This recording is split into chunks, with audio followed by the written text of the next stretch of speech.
நேயர்களே நேயர்களுக்கு வணக்கம். இன்று நம்மோடு பேசுவதற்காக திராவிட இயக்க சிந்தனையாளர் திரு வல்லம் பஷீர் அவர்கள் இருந்திருக்கிறார். அவரோடு பேசலாம். சார் வணக்கம் சார். வணக்கம். நேத்து பாத்தீங்கன்னா பாஜக இருந்து ஒரு முக்கியமான அறிவிப்புகள்லாம் வெளியே இருந்துச்சு. 2021 பதவி விட்டு விலகின கேடி ராகவன் திரும்பவும் பொறுப்புக்கு வந்திருக்காரு.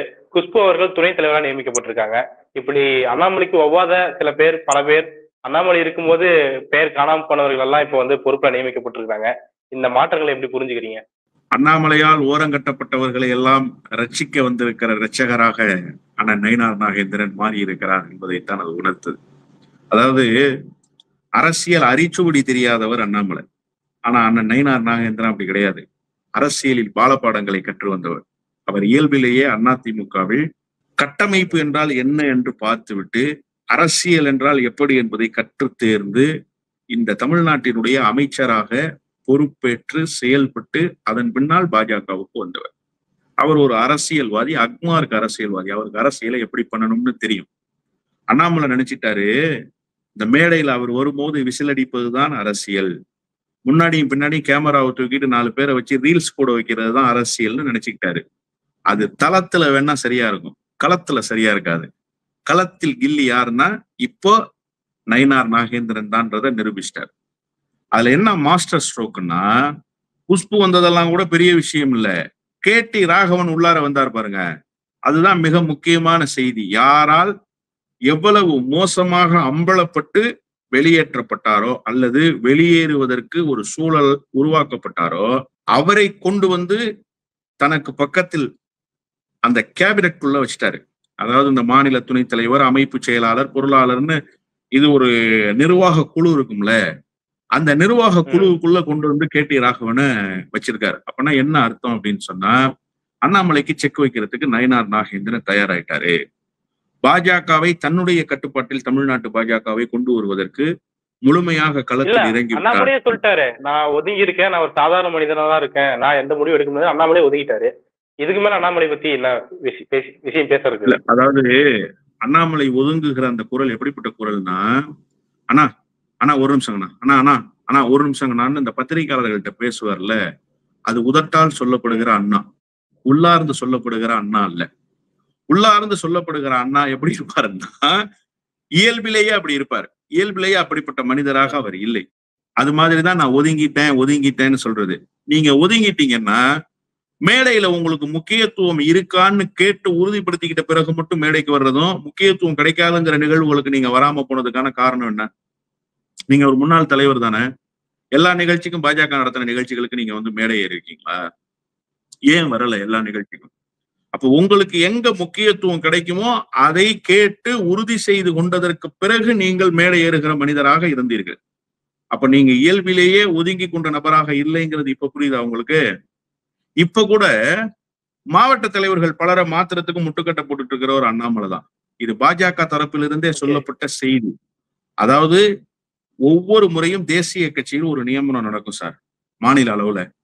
நடந்ததற்கு பிறகு அவர்களுக்கு தோதுவான ஆட்களை மாவட்ட தலைவர்களாக, மாவட்ட செயலாளர்களாக போட்டு கட்டமைப்பு நடத்துவாங்க. ஏன்னா அண்ணாமலையினுடைய ஆதரவாளர்களை வச்சு நயினார் நாகேந்திரன் வேலை செய்ய முடியாது. எல்முருகன் ஆதரவாளர்களை வச்சு அண்ணாமலை வேலை செய்ய முடியாது. தமிழிசை சவுந்தரராஜன் ஆதரவாளர்களை வச்சு எல்முருகன் வேலை செய்ய முடியாது.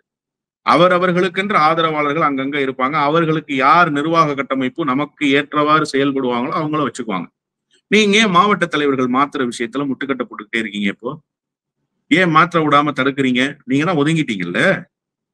யதார்த்தமாக ஒதுங்குவதாக சொல்லிவிட்டு பின்னால் இருந்து கொண்டு சூட்டுக்கோள் பாய்ச்சுகிற வேலையை பின்னால் இருந்து கொண்டு இந்த ஊக்கடிக்கிறதும்பாங்க, ஊர் பக்கம் ஊக்கடிக்கிற வேலை செய்யறான் அப்படிம்பாங்க. அந்த வேலையை பாஜகவுல தொடர்ச்சியாக செய்து கொண்டிருக்கிறார். நயினார் நாகேந்திரனால் முழுமையாக செயல்பட முடியாத நிலை. எவ்வளவு நாளாச்சு சார் அவர் மாநில தலைவர் பொறுப்புக்கு வந்து?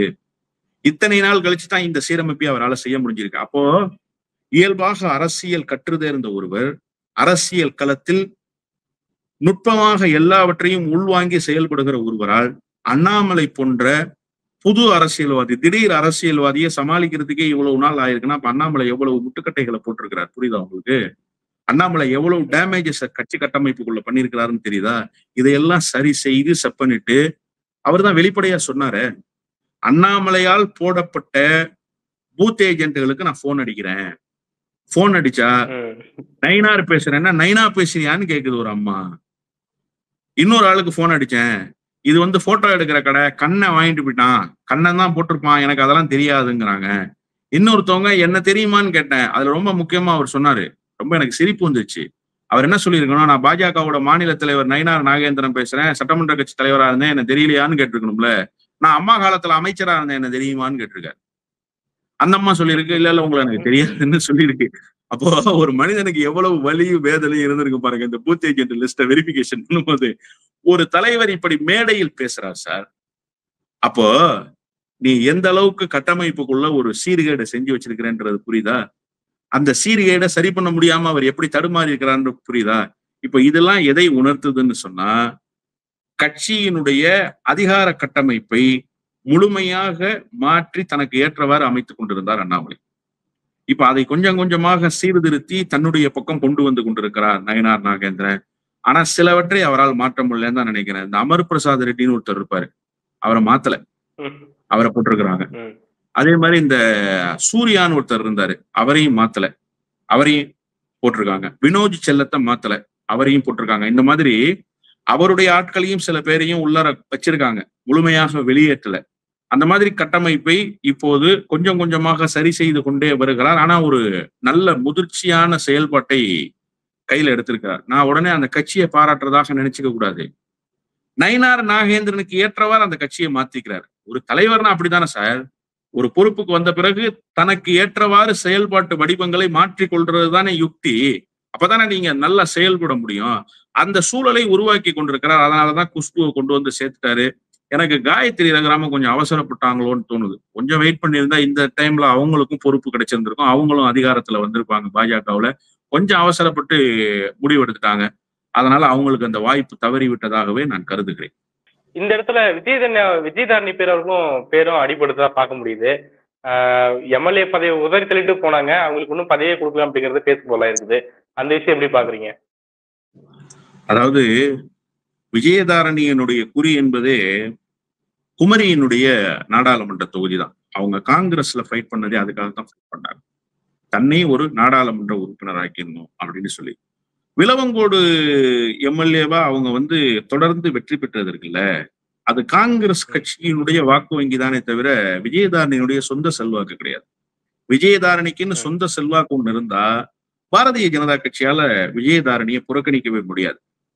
விஜயதாரணி இண்டிவிஜுவலா இருந்ததுனாலதான் பாரதிய ஜனதா கட்சி புறக்கணிச்சிருச்சு. தன்னுடைய பலம் என்னன்னே தெரியாம அரசியலில் வீணா போன நபர்களில் விஜயதாரணியும் ஒருவர். நாடாளுமன்ற தொகுதியை கேட்டாங்க, கொடுக்கல. நீங்க ஆனா விளவங்கோடு சிட்டிங் சட்டமன்ற உறுப்பினரா இருந்தீங்க, நீங்க அதை ரிசைன் பண்ணிட்டு போனீங்க.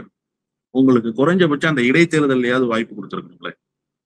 குறைஞ்சபட்சம் நீங்க எதை வேணான்னு சொல்லிட்டு போனீங்களோ அதையாவது உங்களுக்கு கொடுத்துருக்கணும்ல, கொடுக்கல. அப்புறம் தேசிய அளவிலாவது எதையாவது ஒண்ணு கொடுத்துருக்கணும்ல. இன்னும் சொல்ல போனா குஷ்புவை விட ஃபீல்டு ஒர்க்கர் யாருன்னா விஜயதாரணி தான். விஜயதாரணிக்கு அந்த இடத்தையாவது கொடுத்துருக்கணும், பாஜக கொடுக்கல.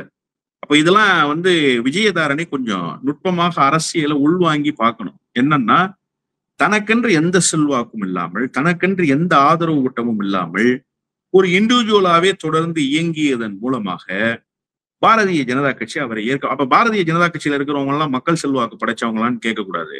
அவங்களுக்கு எல்லாம் ஒரு லாபி பண்றதுக்கு 2 பேர் இருந்திருக்கிறான்னு அர்த்தம்.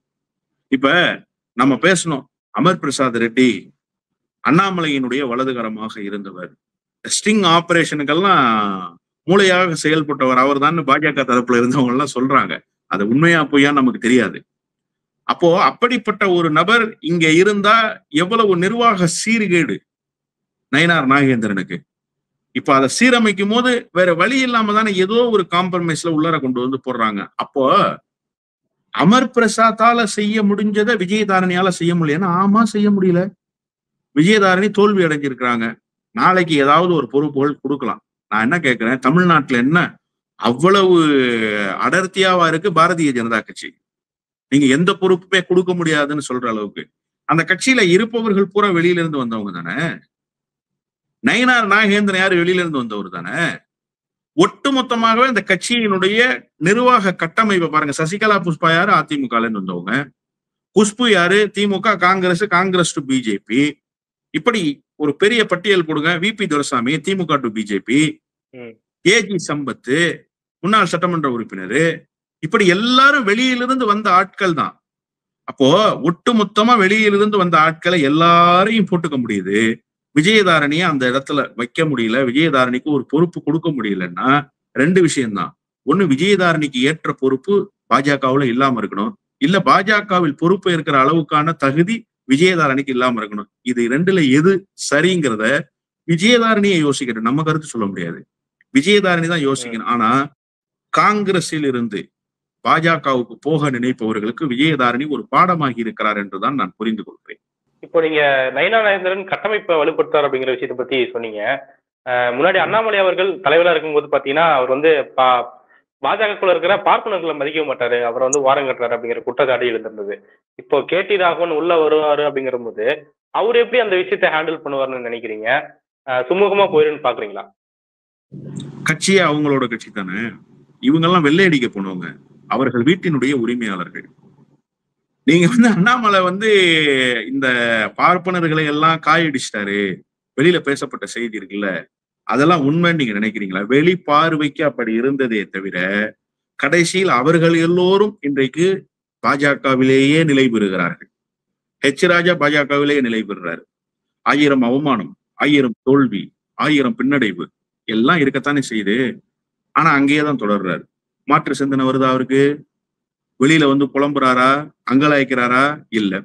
கேடி ராகவன் யாருமே சொல்ல முடியாத குற்றச்சாட்டை பாவம் அண்ணன் வீடியோவெல்லாம் எடுத்து வெளியிட்டு அவர் வெளியிலேயே தலகாட்ட முடியாத நிலைமையை உண்டாக்கி சென்னையிலேயே எங்கேயுமே அவரை பார்க்க முடியலங்க.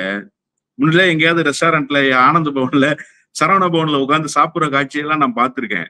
ஆனா எங்கேயுமே அவரை பார்க்க முடியல, வெளியிலேயே வர முடியாம பண்ணிட்டாங்க. அவர் நிர்மலா சீதாராமனுக்கு தான் ஆலோசனை சொல்வதாக நண்பர்கள் வட்டத்தில் சொல்லி கொண்டிருந்தார். நான் தான் நிர்மலா சீதாராமனுக்கே ஆலோசனை சொல்றேன், என்ன கேட்டுதான் அவங்க செயல்படுவாங்கன்னு சொல்லிக்கிட்டு இருந்தார். யாரு? இந்திய திருநாட்டினுடைய நிதியமைச்சருக்கு ஆலோசனை சொல்கிற இடத்தில் இருந்தவர். அவரை முடிச்சு விட்டார்ல. இப்ப என்ன வீணாவா போயிட்டார் அவரு? திரும்ப அதோ வந்துட்டாரு பாஜகவுக்குள்ள. அப்ப நீங்க இதுல இருந்து என்ன புரிஞ்சுக்கணும்னா, பாஜக அவங்க கட்சி சார். அது எப்போது வேண்டுமானாலும் அவர்களிடம் எப்படி வேண்டுமானாலும் வந்து உட்கார்ந்து கொள்ளும். அவங்க வீட்டை கட்டினவங்க, வீட்டினுடைய உரிமையாளர்கள். அண்ணன் நயினாரு, அண்ணன் அண்ணாமலை, அண்ணன் முருகன், இவங்க எல்லாம் வெள்ளை அடிக்க போனவங்க. வெள்ளை அடிக்கும் போது தனக்கு தேவையான கலர் அடிச்சுக்கலாம். இவரு ரோஸ் கலர் அடிப்பாரு, அவரு ஊதா கலர் அடிப்பாரு.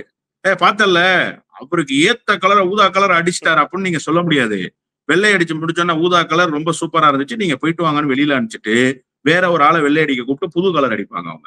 அதுதான் இந்த கட்சியினுடைய தன்மை. அப்ப நீங்க பாஜகவுல பார்ப்பனர் அல்லாமல் ஒரு சீர்திருத்தம் செய்யறாங்கன்னு யாராவது சொன்னா அதை நம்புறதுக்கு யாராவது ஒரு இருக்காங்கன்னு சொன்னா அவர்களுக்கு அரசியலினுடைய அரிச்சுவடி தெரியவில்லை என்று பொருள். அவர்களை பாஜகவிலிருந்து அப்புறப்படுத்த முடியாது, அது அவர்களுக்கான கட்சி. அதனால்தான் அவர்கள் அழுத்தமாக பாரதிய ஜனதா கட்சியை ஈறுக பற்றி கொள்கிறார்கள். நான் என்ன கேட்கிறேன், தேர்தல்ல போட்டியிடுற வாய்ப்பை மட்டும்தான் ஹெச் ராஜாவுக்கு கொடுத்தது, வேற ஏதாவது வாய்ப்பை கொடுத்துச்சா பாஜக? நியாயமா ஹெச் ராஜாவை என்ன தெரியுமா செஞ்சிருக்கணும்? ஒன்றிய அமைச்சராக்கி மேலவையில எம்பி ஆக்கி கொண்டு போய் வச்சுக்கணும். என்ன அங்க குறைஞ்சி போயிட்டாரு ஹெச் ராஜா? நிர்மலா சீதாராமனோட குறைஞ்சி போயிட்டாரா ஹெச் ராஜா? ஜெய்சங்கரோட குறைஞ்சி போயிட்டாரா ஹெச் ராஜா? இவங்கெல்லாம் வாங்காத கல்லடியும் சொல்லடியும் அவர் வாங்கியிருக்காருங்க. ஆனா அவர் அவமானப்படுத்துது பாஜக. ஆனா அவர் என்ன செய்யறாரு? போயிட்டாரா பாஜகவை விட்டு? பாஜகவை விமர்சிக்கிறாரா? இல்ல வேற கட்சிக்கு போயிடலாம் அப்படின்னு நினைக்கிறாரா? இல்லையே, இதே கட்சியிலேயே இருக்காரு. அப்ப அவருக்கு நல்லா தெரியும் இந்த கட்சி நம்ம கட்சி, அதிகாரத்துல இருந்தாலும் இல்லைன்னாலும் இது நம்ம சொல்றதை கேட்கிற கட்சின்னு. அதனால இந்த கட்சியை பொறுத்தவரையில அது அவர்களுக்கான கட்சி தான். அதிகாரம் இருந்தாலும் சரி, இல்லை என்றாலும் சரி. இவர்களெல்லாம் நயினா நாகேந்திரனை எப்படி அணுகுவார்கள்? அண்ணாமலை தாண்டி நயினா நாகேந்திரனை எப்படி அணுகுவார்கள் தான் கேள்வி. அண்ணாமலையை எப்படி அணுகுனாங்களோ அதே மாதிரியே நயினா நாகேந்திரன் அணுகுவாங்க. இதுல என்ன இருக்கு? நான் தான் சொல்றேன் சார், இவர் ரோஸ் கலர் அடிக்க வந்தவர், அவர் ஊதா கலர் அடிக்க வந்தவர். கலர் அடிக்கிறதுக்கு வந்த ஆட்கள் தான் வேற வேறையே தவிர 2 பேருமே கலர் அடிக்க வந்த ஆட்கள் தான். நல்ல ஒரு விஷயத்த நீங்க புரிஞ்சுக்கோங்க. அவங்களுக்கு நயினார் நாகேந்திரன் அணுகிறதோ அண்ணாமலை அணுகிறதோ பெரிய சவால் இல்லை. நயினார் நாகேந்திரன் வந்துட்டாருன்னா நயினார் நாகேந்திரனுக்கு ஏற்ற அரசியலை பண்ண முடியுமா? நயினார் நாகேந்திரன் சொல்றதெல்லாம் செய்ய முடியுமா? ஆனா ஹெச் ராஜா சொல்றதான் செய்ய முடியும். கேடி ராகவன் சொல்றதான் செய்ய முடியும். கேசவ விநாயகம் சொல்றதான் செய்ய முடியும். அதனால இவர்களை அணுகுவதெல்லாம் அவர்களுக்கு ஒரு பெரிய சவால் இல்லை. அவர்கள் வைத்திருக்கிற வேலையாட்கள் இவர்கள். வேலை முடிந்த பிறகு எப்படி அப்புறப்படுத்தணும் ஒண்ணும் வேணாம் சார். Annamalai dynamic leader. யார் சொன்னது? பாஜகவில இருந்து அண்ணாமலையினுடைய அடிவருடிகள் சொன்னாங்க. அமித்ஷாவே அண்ணாமலையினுடைய ஆளுமையை கண்டு நடுங்குகிறார். வெளிநாட்டுக்கு போய் பட்டம் பெறுவதற்காக போன போது கூட கட்டமைப்பை உறுதியாக வைத்திருந்து விட்டு போனவர். ராஜாவால் என்ன செய்ய முடிந்தது? இதெல்லாம் கடந்த காலத்துல கேட்டாங்க. என்னாச்சு? ஓவர் நைட்டு எடப்பாடி பழனிசாமி சொன்னாருங்கிறதுக்காக தூக்கி போட்டாங்க. எடப்பாடி பழனிசாமியே ஒரு அடிமை. அந்த அடிமை சொன்னதை கேட்டுக்கிட்டு இந்த மாநில தலைவரை தூக்கி போடுறாங்கன்னா நீ எவ்வளவு பெரிய ஆளா இருந்திருக்க பாரு அந்த கட்சியில. அப்ப இவ்வளவு நாள் கொடுத்ததெல்லாம் பில்டப். பறவை முனியம்மா இந்த விவேக் ஒட்டி வச்ச அந்த இதை தூக்கி வெயிட் லிஃப்ட் பண்றது தூக்கி இதையா ராத்திரி பூரா விட்டுட்டு அது மாதிரி அண்ணாமலையே இதையா இவ்வளவு நாளா பெரிய பில்டப் கொடுத்துட்டு இருந்தீங்கன்னு ஒரே எத்து பாஜக எத்துச்சா. அதே நிலைமை நயினார் நாகேந்திரனுக்கும். இன்னும் பெரிய வித்தியாசம்லாம் ஒண்ணும் கிடையாது. ஆனா அண்ணாமலைக்கு அது அவமானம் கம்மி. அண்ணாமலை அரசியல் தெரியாத ஆளு. திடீர்னு கட்சிக்கு துணைத் தலைவராயிட்டாரு. ஆனா இதே நிலைமை நாளைக்கு நயினார் நாகேந்திரனுக்கு வரும்னா மிகப்பெரிய பின்னடைவை நயினார் நாகேந்திரன் சந்திப்பார் அரசியல். ஏன்னா நயினார் நாகேந்திரன் பாரம்பரிய அரசியல்வாதி. மக்களோடு நெருக்கமாக இருந்தவர். அவர் நீண்ட காலம் அரசியலில் பயணித்தவர். அரசியலில் ஆழ அகலங்களை பார்த்தவர். அவருக்கு ஒரு இடர்பாடு பாஜகவின் மூலமாக வரும் என்று சொன்னால் அது மிகப்பெரிய பின்னடைவு அவருடைய பொலிட்டிக்கல் கேரியருக்கு வந்துடும். பொறுத்திருந்து பார்க்க நடக்குதுன்னு நிறைய விஷயத்தை பதினீங்க தோழர். மிக்க நன்றி. நன்றி.